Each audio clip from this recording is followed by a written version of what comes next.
Friends, my name is Ayushi. आज का हमारा क्वेश्चन है फ्यूचर आर्ट गोल्स।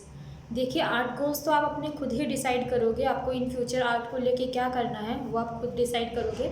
बट मैं आपको एक कुछ ऐसे फील्ड बता सकती हूँ जिसके अंदर आप एज अ आर्टिस्ट काम कर सकते हो, एज अ आर्टिस्ट आर्ट को परस्यू कर सकते हो।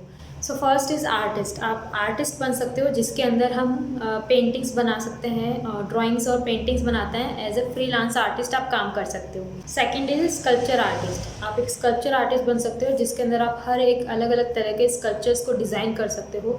और स्कल्पचर आर्टिस्ट के अंदर जो हम देखते हैं गणेश पूजा और नवरात्रि के टाइम पे जो भी गणेश जी के और दुर्गा माता के जितने भी स्कल्पचर्स होते हैं वो भी स्कल्पचर आर्टिस्ट ही होते हैं। जो एल्यूमिनियम शीट या फिर मेटल से जो बनाते हैं, दूसरे मेटल से जो स्कल्पचर्स बनाते हैं वो भी स्कल्पचर आर्टिस्ट होते हैं। तो स्कल्पचर्स के लिए भी अलग अलग मटेरियल होते हैं। आप सैंड का यूज़ करके भी बना सकते हो, आप मिट्टी का यूज़ करके भी स्कल्पचर बना सकते हो, आप कोई वेस्ट मटेरियल का यूज़ करके भी स्कल्पचर बना सकते हो। आप इसके अलावा आयरन का यूज़ करके, एल्यूमिनियम का यूज़ करके, अलग अलग मटेरियल्स का यूज़ करके आप स्कल्पचर बना सकते हो। तो स्कल्पचर आर्टिस्ट भी बहुत अलग अलग तरह के होते हैं। आप एक स्कल्पचर आर्टिस्ट भी बन सकते हो। स्टोन्स का यूज़ करके भी आप स्कल्पचर बना सकते हो। Third is interior designer. आप एक इंटीरियर डिज़ाइनर बन सकते हो।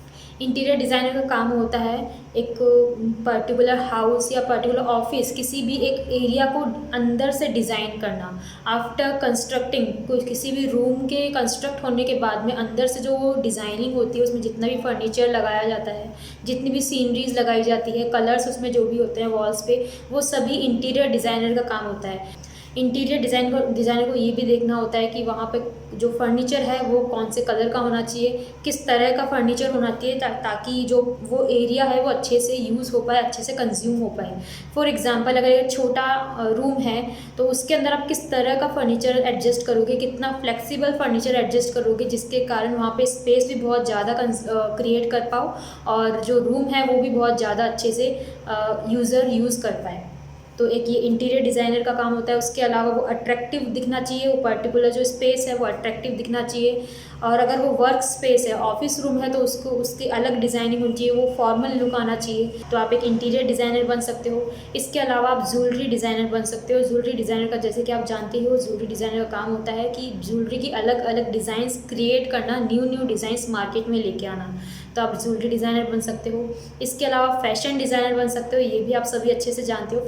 फैशन डिज़ाइनर के अलावा अगर आपको डिजिटल आर्ट में इंटरेस्ट है तो डिजिटल आर्ट का भी बहुत अच्छा स्कोप है। डिजिटल आर्टिस्ट बन सकते हो अगर आपको डिजिटल आर्ट में इंटरेस्ट है। डिजिटल आर्ट का भी आज के टाइम पे धीरे धीरे इंटरेस्ट क्रिएट हो रहा है। इसके अलावा आप इलस्ट्रेशन क्रिएटर बन सकते हो। इलस्ट्रेशन क्रिएटर, फॉर एग्जांपल, आपने देखी होगी हॉलीवुड मूवीज़ जिसके अंदर सुपर हीरोज़ जो होते हैं, फॉर एग्जांपल हल्क या फिर स्पाइडरमैन, रियल में ऐसा कुछ भी नहीं होता है। ना तो हल्क जैसी बॉडी किसी की होती है, ना ही स्पाइडरमैन जैसा कुछ होता है, ना ही बैटमैन जैसा कुछ होता है। वो सभी एक आर्टिस्ट के थ्रू क्रिएट किया हुआ होता है। तो अगर आपको एनाटॉमी की अच्छी नॉलेज है तो आप उसके अंदर आपको अच्छी एनाटॉमी की नॉलेज होगी तो आप अच्छे से इलस्ट्रेशन क्रिएट कर सकते हो। फॉर एग्जाम्पल, आपने हल्क को देखा होगा, उसकी मसल्स कितनी लाउड है, बहुत ज़्यादा ब्रॉड मसल्स है, बट वो अपनी जगह पर है। सभी मसल्स अपने शेप में है, बस उनका जो साइज़ है वो बड़ा है, उनकी जो फिगर है वो थोड़ा बड़ा है। तो अगर आपको एनाटॉमी की अच्छी नॉलेज है तो आप इसके अंदर इलस्ट्रेशन क्रिएटर भी बन सकते हो। नेक्स्ट, आप एक कार्टून क्रिएटर बन सकते हो। कार्टून क्रिएटर जैसे जितने भी आपने कार्टून शोज़ देखे हैं, आई होप आप सभी ने कार्टून्स देखे होंगे, तो जितने भी आपने कार्टून शोज़ देखे हैं उसके अंदर जो भी कार्टून फिगर्स होते हैं या फिर बैकग्राउंड में जो भी कार्टून एलिमेंट्स होते हैं वो सभी एक आर्टिस्ट के थ्रू ही डिज़ाइन किए हुए होते हैं। वो सभी एक आर्टिस्ट ही डिज़ाइन करता है। तो अगर आपको कार्टून क्रिएट करने में इंटरेस्ट है, न्यू कार्टून फिगर्स बनाने में इंटरेस्ट है, तो आप एक कार्टून क्रिएटर भी बन सकते हो। इसके अलावा कार्टून क्रिएटर और you can say cartoon artist भी बन सकते हो। इसके अलावा अगर आप डिज़ाइनिंग में इंटरेस्ट रखते हैं, अलग अलग चीज़ों को डिज़ाइन करने में इंटरेस्ट रखते हैं, तो आप प्रोडक्ट डिज़ाइनर बन सकते हो।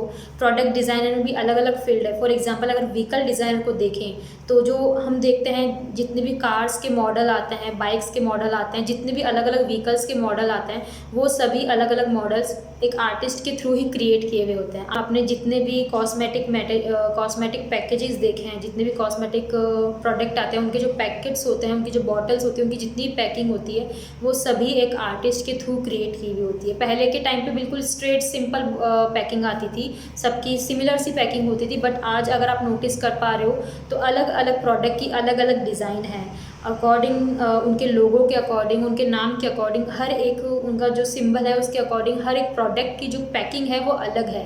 तो वो सभी एक आर्टिस्ट की ही डिज़ाइन की हुई है। प्रोडक्ट डिज़ाइनर बन सकते हो, लोगो डिज़ाइनर बन सकते हो।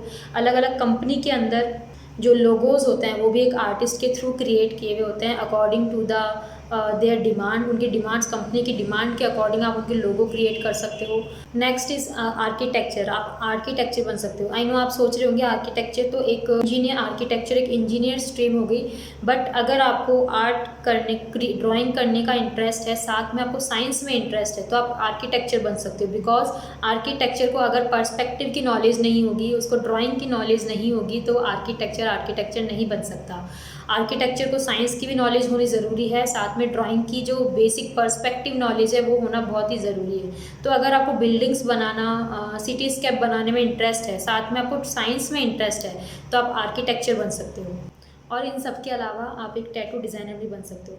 तो ये मैंने कुछ स्ट्रीम्स बताई जिसके अंदर आप एज अ आर्टिस्ट काम कर सकते हो। I know architecture is not a artist, but उसके अंदर जो नॉलेज होनी चाहिए, एक पर्सपेक्टिव की जो नॉलेज होनी चाहिए, ड्राइंग से रिलेटेड जो नॉलेज होनी चाहिए। अगर आपको साइंस में इंटरेस्ट है, साथ में ड्राइंग के अंदर इंटरेस्ट है, तो आप आर्किटेक्चर आपके लिए बहुत ही अच्छा स्कोप है। तो ये सभी मैंने स्ट्रीम्स बताई जिसमें आप एज अ आर्टिस्ट काम कर सकते हो, आर्ट को परस्यू कर सकते हो। और इनके अलावा और भी काफ़ी सारे स्ट्रीम्स है, ये मैंने कुछ पॉपुलर स्ट्रीम्स बताई है। इनके अलावा और भी काफ़ी सारे स्ट्रीम्स है जो आप गूगल करेंगे तो आपको और भी स्ट्रीम्स मिल जाएगी। तो आप, अगर आपको ड्राइंग में इंटरेस्ट है तो ऐसा बिल्कुल भी नहीं है कि आपको केवल पेंटिंग्स ही करनी है, कैनवास पे पेंटिंग करनी है, फ्रीलांस आर्टिस्ट ही बनना है। आप काफ़ी कुछ ऐसे फील्ड हैं जिसके अंदर एक आर्टिस्ट की रिक्वायरमेंट होती है, जिसके अंदर हमें एज अ आर्टिस्ट काम करना होता है। तो आप कुछ भी बन सकते हो।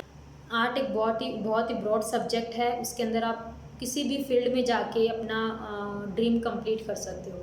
सो आई होप आपको ये वीडियो हेल्पफुल रहा हो। अगर आपको ये वीडियो हेल्पफुल लगा हो तो प्लीज़ कमेंट करके ज़रूर बताना, और साथ में ये भी बताना कि आपको इनमें से कौन सा फील्ड सबसे ज़्यादा अट्रैक्टिव लगता है, सबसे ज़्यादा इंटरेस्टिंग लगता है, जिसके अंदर आप अपना करियर बनाना चाहते हैं। So thank you so much. और अगर आपको इनके अलावा और भी कोई ऐसी स्ट्रीम पता है जिसके अंदर हम एज अ आर्टिस्ट काम कर सकते हैं, तो आप वो भी कमेंट करके बता सकते हैं, ताकि बाकी लोगों को भी उसके बारे में पता चले। Thank you so much.